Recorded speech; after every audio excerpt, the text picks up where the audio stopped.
Hello and good morning, and welcome to your final session of this omni-channel retail strategies module. It's all about pop-ups and collaborations. So I'm just going to get started here. I just want to tell you, actually, my name is Linda Farah, and I am not Stephen Brooks. I am the president of Zenergy Communications, but I also am the founder and chief connector of Pop-Up Go. And Pop-Up Go is it's a platform that allows people who are looking for locations to do a pop-up, to find those locations and then connect with the landlord to kind of, finalize the deal. But we also help support pop-ups with marketing initiatives and ensuring that, that traffic is actually coming to the store, foot traffic, and also helping to create awareness of the pop-up. So I'm very well versed in the subject, and I will get started with my presentation. Here we go. So as I mentioned, it's about collabs, influencers, pop-ups, and pop-ins, and I'll get into exactly what we mean by these things in a few minutes.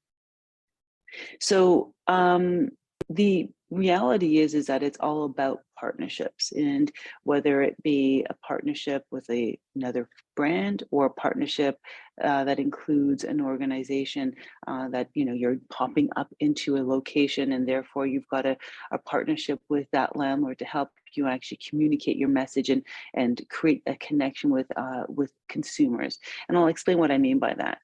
So what do we mean about a retail partnership? What exactly are we referring to? Well, of course, any partnership is between generally two parties. It could be more than that. But in this case here, what we're referring to is where two brands or more than two brands come together. And when they come together, they're stronger together than they are separately. And what we mean by that is, for example, you may have a retail store. We know that most of you are local merchants and you have a retail store, and perhaps you're selling product that is you're selling only accessories. And maybe you sell apparel or accessories that are to be worn, but you're not selling anything like maybe soaps and different products that are more home related, for example.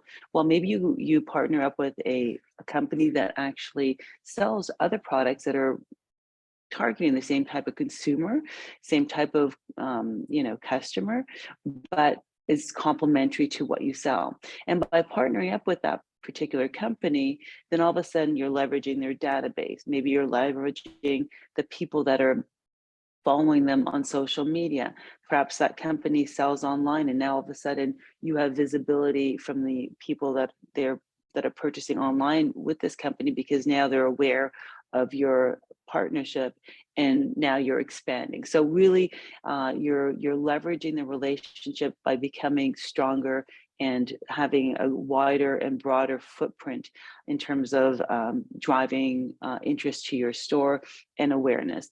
And when I talk about partnership, what we're talking about here is really a partnership that perhaps would be that brand having a presence in your store, maybe on a permanent or on a sort of a temporary situation. And the temporary situation, again, would be a pop-up or a pop-in. And we'll get into that in a second. But really, it's about merging forces, bringing together complementary products, and having that merger of two different groups really add strength to your brand and to your presence.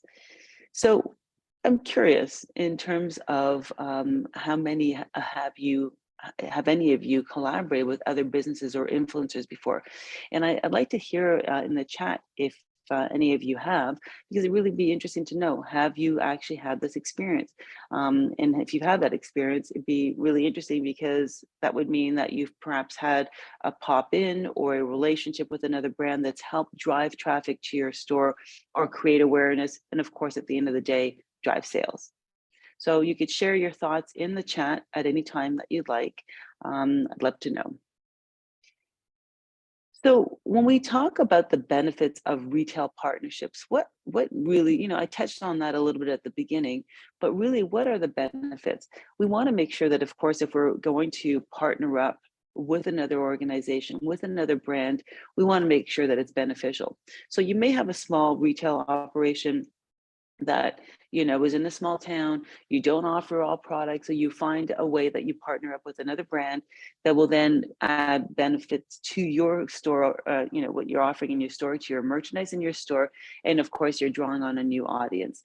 You're also going to share resources. So for example, if you're partnering with another brand, maybe that particular brand has great analytics or great ability to actually track sort of their sign up, so that you've got now an ability to actually grow your database for perhaps doing email campaigns. Or maybe you're actually, that other brand or that other company has a really great social media presence, and they have the ability to create social media content. Well, maybe again, you may share resources by leveraging their staff that's doing those particular things, and all of a sudden now you're stronger together. So the partnership may be an ongoing one, which would be fantastic.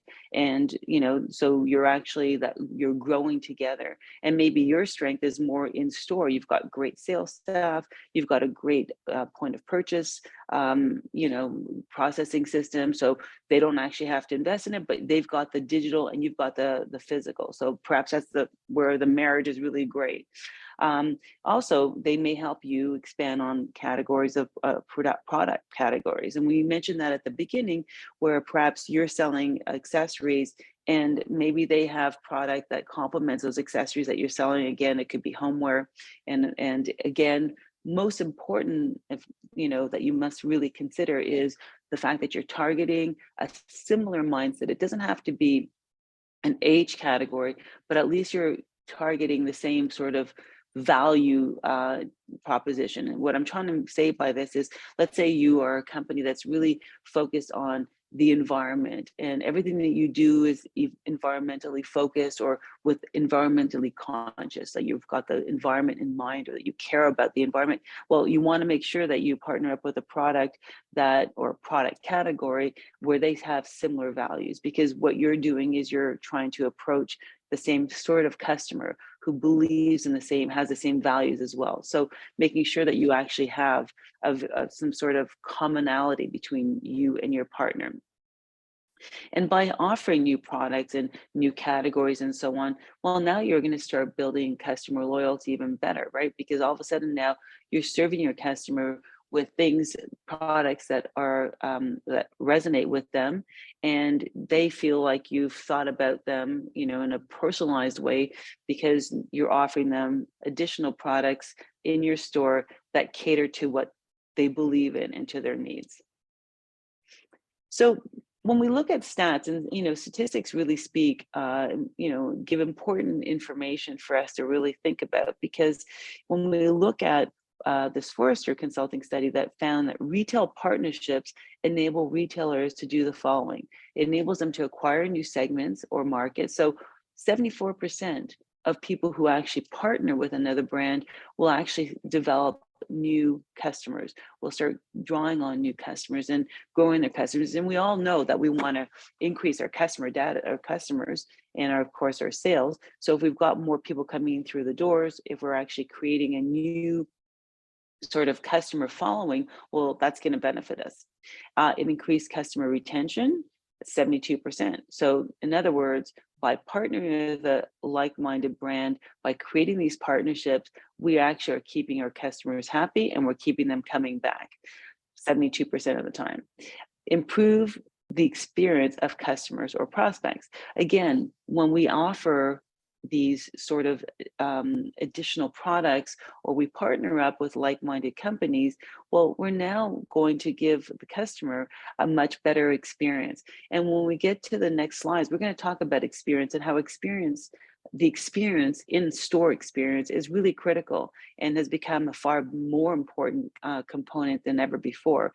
We know that people go into a store not just to buy product, but to experience the product, to experience what it's like to touch and feel the product, but also they want to feel, it's an interesting environment. we see this since the pandemic. We've seen an incredible increase in experiential type of retail. And the reason for that is because, of course, if we're sitting behind our computer, the experience that you would have in a store versus online is very different. So if we're offering a new environment and a new feel, then people will come into your store far more likely. And the last stat here is revenue growth. Of course, we're all about about selling, right? I mean, we want to create an atmosphere where people feel good about the atmosphere that they're in, but also the product that you have to offer them. And then, of course, most importantly, we need to make sure that we sell, right? We want to sell more product. And if we find that a partnership will allow us to be more effective with our selling and actually reduce our expenses, because now we've got a partnership that allows us to have complementary provide complementary services and also provide us with efficiencies, well, then maybe our bottom line will be even better. So we're going to sell more and we're going to have less expenses, and therefore we'll have a better bottom line.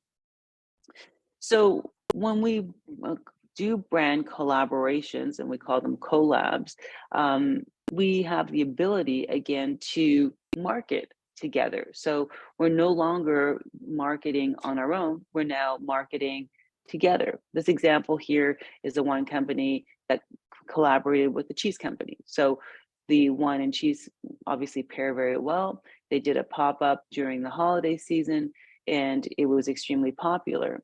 And so what they did is they co-marketed. And when we talked about the omni-channel strategies at the very beginning of this module, we talked about the fact that we need to think about things in a holistic way. We can't be looking at it in a very siloed way.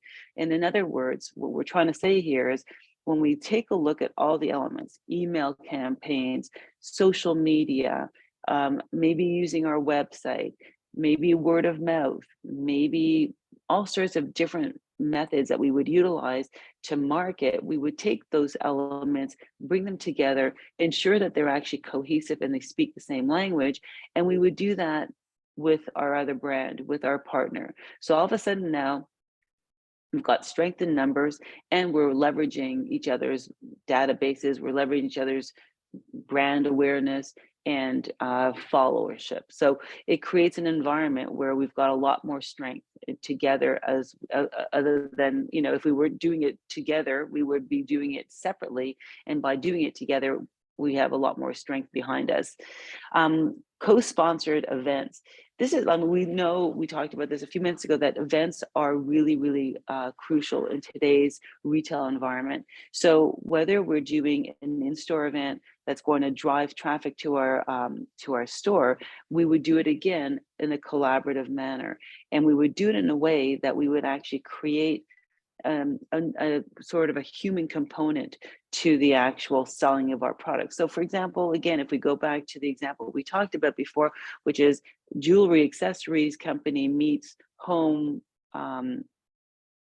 products like soaps and all those great things that we love to buy. Well, maybe you'd have an event where you'd launch this particular collaboration and you would have the person who created these wonderful soaps and products for the home, and then you'd have maybe the jewelry designer at the store, or somebody that's a designer that's relevant to the products you're carrying in the store. So you create an event where you're not just selling, but you're also creating a human component.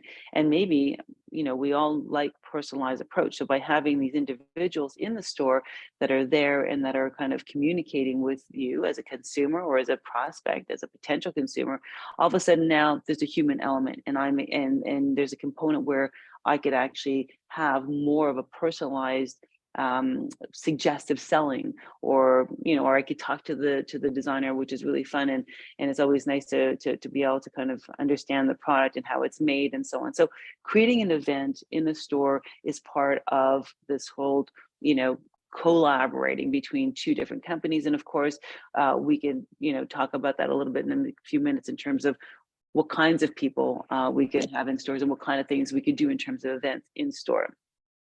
And the collaborative products, well, we talked about that. And of course, when we talk about wine and cheese, very, very complementary. So again, when you're looking to collaborate with another company, you want to make sure that it fits with your brand and with what you're offering, so that it actually, you can double up in terms of sales, right? You can, if you've got two products that work well together, well, it'll certainly drive more interest and maybe drive more sales at the same time. This is a fantastic example of collaboration. So this company here, Local Heroes, they were a pop-up. And the definition of a pop-up is really a retail operation that will appear or will pop up for 3 months or less. That's kind of the definition that's been established in the marketplace. This particular pop-up was 3 streetwear brands that came together and actually created this pop-up. Originally, they were going to only stay open for 3 months, but because they did so well, they actually extended another 3 months, and then they actually then went on to sign a 1-year lease. So the reason why this pop-up did so well is that they clearly define what exactly they looked to achieve and what success looked like. And I talk about reverse engineering things. So starting at the end, what are you trying to achieve and how are you going to get there? And they did a lot of things, extremely well. So each of these brands had in themselves, the owners of these companies were influencers in themselves. An influencer is somebody who stands behind a brand or a segment of a market, for example, and has a lot of social media following and influences the purchases of consumers because they either are experts in their field, or they know a lot about the product category, and they're intrinsically, they're very much attached to that category, and they're very much attached to that product line. So they basically drive a lot of interest to specific brands. And so in this particular instance, of course, these influencers are the owners of these particular brands.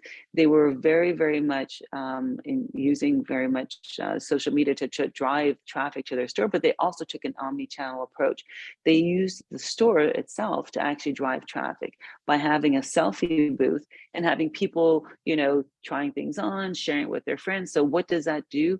That drives traffic beyond the walls of the store. The influencers themselves did that, but so did they use the consumer to do that. And of course, we know if consumers speak about how great the product is in a store, well, that'll drive even more traffic because people like to follow or believe in their friends, and it'll create even more of a buzz. So this company really did a very good job by creating this environment. Now, you don't need it to be a pop-up to do so. You could certainly find other brands to collaborate with. You could utilize your store to drive traffic and use your store to actually use digital tactics to drive traffic to your store. So it's a really important thing. But again, I can't emphasize more the fact that you need to really know what exactly you're trying to achieve by this initiative in order to understand if you've had great success. And the other thing that this group did is that they had a pop-in. And what a pop-in is when you have a store and then you have a brand pop into your store. So for example, they had an accessories company pop into their store. So it wasn't part of the 3 streetwear brands, but it was an additional brand that was there for a short time. What does that do? That creates an immediacy. That creates an environment where people say, oh, okay, I've only have a week to actually go check out this jewelry brand that's popping up in the store. So it allows for or creates this urgency, because if you don't go now, you're not going to be able to see it. So a lot of times pop-ups create an environment of, if you don't go now, you miss out on the opportunity. And we all know about the fear of missing out. That is still very much a driving force for retailers, and it could certainly be a driving force for your store. You don't need to worry about, of course, this is a store that's in a mall. We understand that most of you are storefronts in small towns, but there's no doubt you could be doing the same thing. And you can maybe even collaborate with neighboring towns where perhaps you have a traveling pop-up, and perhaps you can maybe see that you can actually create a program that would drive traffic to your store, but create this environment where it's going through town, and you better not forget to come, because consumers better not forget to come, because they only have a specific time to actually seize the moment. So I touched on influencers, and just want to kind of mention exactly the purpose of an influencer. And of course, we talked about that a little bit, but the purpose of an influencer is to really drive the message of your brand, and reach their followership, their social media followers, to bring new eyeballs or new customers to your store. But they have to be influencers that are genuine, and we call them genuine influencers, because genuine I cannot say that word today, but they're genuine people who really are, they cannot be seen as non-genuine. They have to be seen as people who truly believe in your product, truly believe in your brand, and are truly committed to the category. If they seem to be influencers that have been paid or been given products, and that's why they're talking about your product, well, that's not going to fly. We all know that we live in a world of transparency. We all know that we live in a world where people are very easily called out in terms of whether they're authentic or not.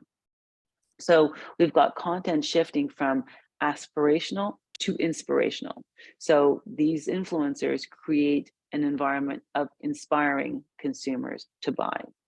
And of course, we need to consider the PCG, perfect customer group, and ensure that when we understand who our perfect customer groups are, and we've talked about that a little bit when we talked about customer segmentation in that session, we need to understand who our customers are, who that perfect customer group is, or groups, and then make sure that if we're using an influencer, that those influencers match are the values that of our brand and of our customers. Because if we're not in sync, then of course it's not going to work. And it goes back to saying, when you're collaborating with another brand, if that brand is completely off value, does not have the same sort of mindset or value that you have, it won't work, because it will not seem authentic, and it actually won't even benefit you.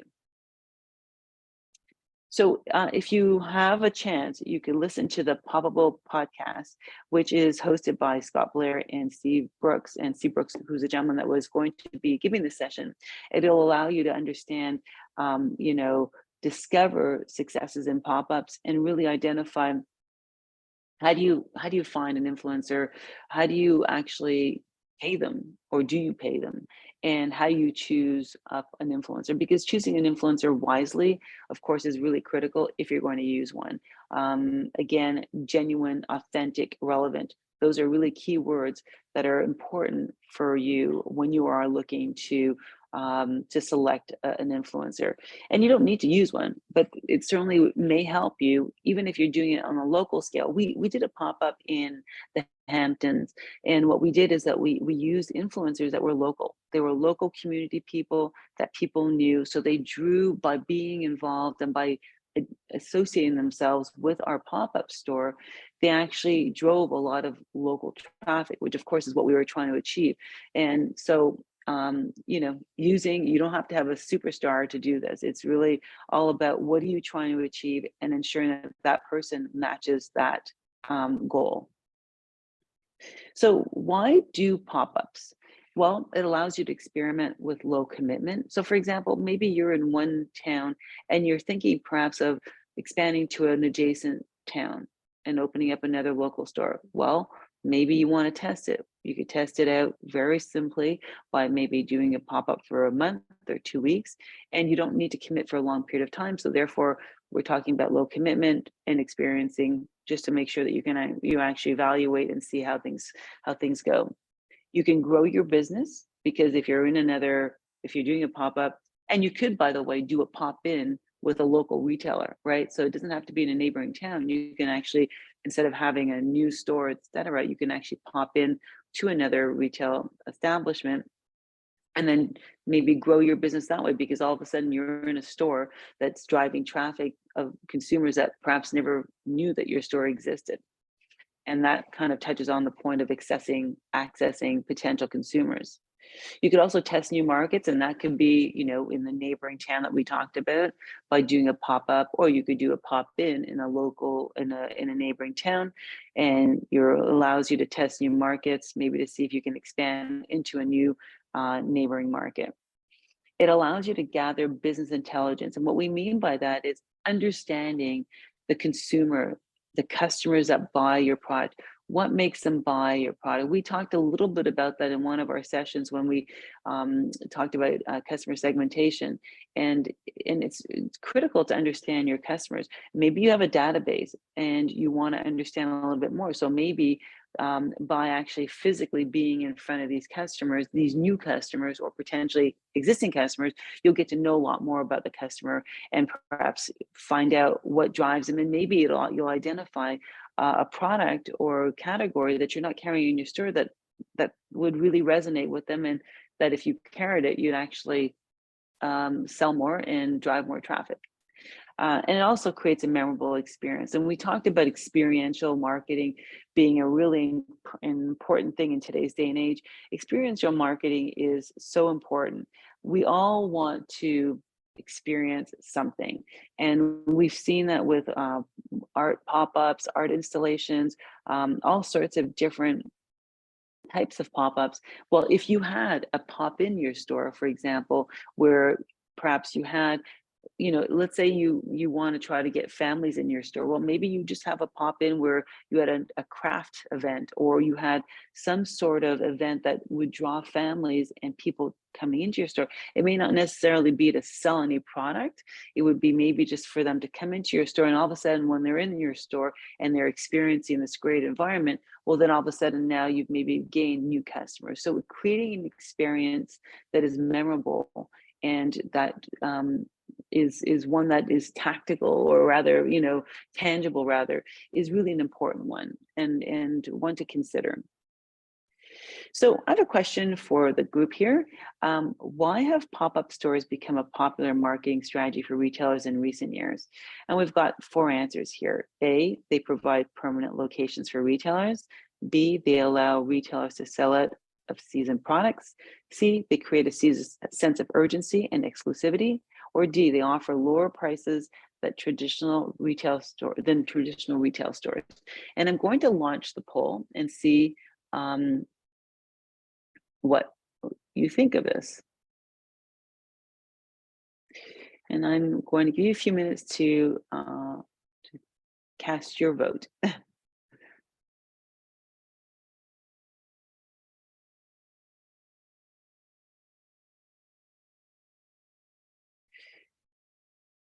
So I'm going to end the poll, and so the answer is they create a sense of urgency and exclusivity. A lot of people don't realize that what a pop-up really is. When we look at they provide a permanent location for retailers. Well, a pop-up could eventually be a permanent location, because sometimes, as I mentioned earlier, people do pop-ups to test a specific location, to identify whether that particular location is good for them, even though it seems to, on paper, have the right, everything that it requires for a successful pop-up or a successful store. But people do pop-ups to determine that by actually testing it out, which is really great. If you're able to actually test out a location and then become permanent, but if you're permanent, that's not a pop-up. They allow retailers to sell out of seasoned products. Well, we're not talking pop-ups are really not intended to be an outlet center or a resource for clearance. They really are not intended for that. And then that is not really what a pop-up is. When we talk about the creating a sense of urgency and exclusivity, I touched on that a little while ago, where we talked about the fear of missing out, having an opportunity to actually buy a product or buy something that may not be there in 6 months or in 2 months or in a week. And of course, that drives traffic and creates that immediacy, that creates the urge to kind of go there before it's gone. And they offer lower prices than traditional retail stores. Well, that's not at all the case either. We're not talking about a discount store, although it could be it could be merchandise that's been reduced, but that is not what a pop-up is. Lastly, I just want to talk about local and loving local. And this is just what we call a marketplace. And again, you can consider this for your store. So we know that everybody loves local. We all know that even, that's really become even more of a thing or more of a trend since the pandemic. We all want to support our local stores. We want to support our local merchandise and our locally produced merchandise. So this is one that, of course, was at Macy's. So we're talking about a big department store, but it was a marketplace, which is basically a place where you've got multiple merchants coming together and creating an environment of a whole bunch of different products together. And these are 30 artisanal products that were brought together during Christmas time. And they were all local businesses. So what's interesting here is that we know that local brands are really important and local retail establishments are really important and have become one that I know a lot of people don't want to actually go to a large store anymore. They want to actually support their local stores. So this example here is one that if you want, again, you could create a little bit of a marketplace in your store. So we would have multiple pop-ins. Again, the theme would be local. The theme would be all vendors that come from your area, etc. So once again, further supporting the local support, but also further supporting your positioning. If you position yourself as a local retailer with local merchants, rather merchandise, and so it could be very interesting to do, and it certainly was very successful at Macy's because people again like to support local merchants. And we talked about pop-ins, and really, this is a really interesting one where you could certainly envision maybe doing so. It helps increase visibility of your space. It generates short-term revenue, gives you access to new foot traffic and repeat foot traffic, and it demonstrates the strength of your space.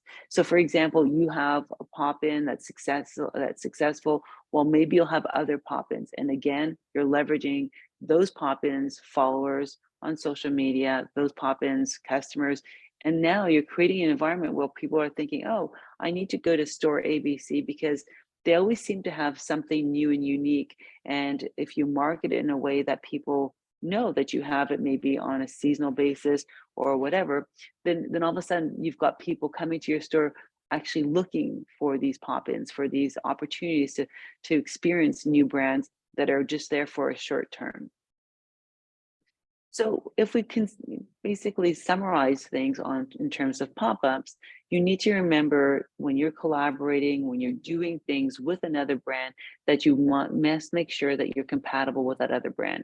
When we look at this creative on the right here, we look at Lego and Target. Now, granted, those are big brands, but Lego and Target got together. They're two different types of brands, but together they actually had a collaborative theme in their store because they target the same kind of customer. They're targeting families, etc. And so it made a lot of sense. You want to identify bestsellers and trends to showcase. Again, that goes back to business intelligence, understanding your business, understanding what sells well in your store, what kind of trends fit into your actual retail operation, and what will actually work when you collaborate with another brand. You definitely want to develop a co-marketing marketing strategy. Again, not siloed, but very integrated, considering the omni-channel approach, et cetera. And you want to adapt and evolve because what works today may not work tomorrow. And what worked, let's say last season may not work next season. Of course, it depends on the type of business you're in, but you don't want to be on autopilot because we don't live in an environment we live in a very changing environment. We don't live in a static environment. So you need to constantly be looking at your business. Now, of course, it depends on what category you're in and it depends on your business, but it's something to consider and to not be on autopilot because that does not work in today's day and age. So if you have any questions, please book a one-on-one with me. And what we do is, after the session, we'll provide a worksheet, and that worksheet will allow you to think through what to do if you were to consider doing a pop-up, a pop-in, and then we would go over that document with you and drill down with specific elements that really are that pertain to you. Because of course this session is very broad, but in the one-on-one, we'll drill down and really get to know your business and understand how we could actually help you out with your pop-up or co-branding initiative. So we want to thank you very much for participating in this omnichannel retail strategies module. It's been a pleasure to be with you. And what we'd like to do is to ensure that you actually do listen to the content again, if you'd like, or you could go through the deck again. You'll be getting a copy of the deck, a copy of the recording, in addition to the fact that you'll get that worksheet if you want to go through it. And then you can book a one-on-one with me. My email address is there, but it'll also be on the handout that we circulate. Thank you very much and have an awesome day.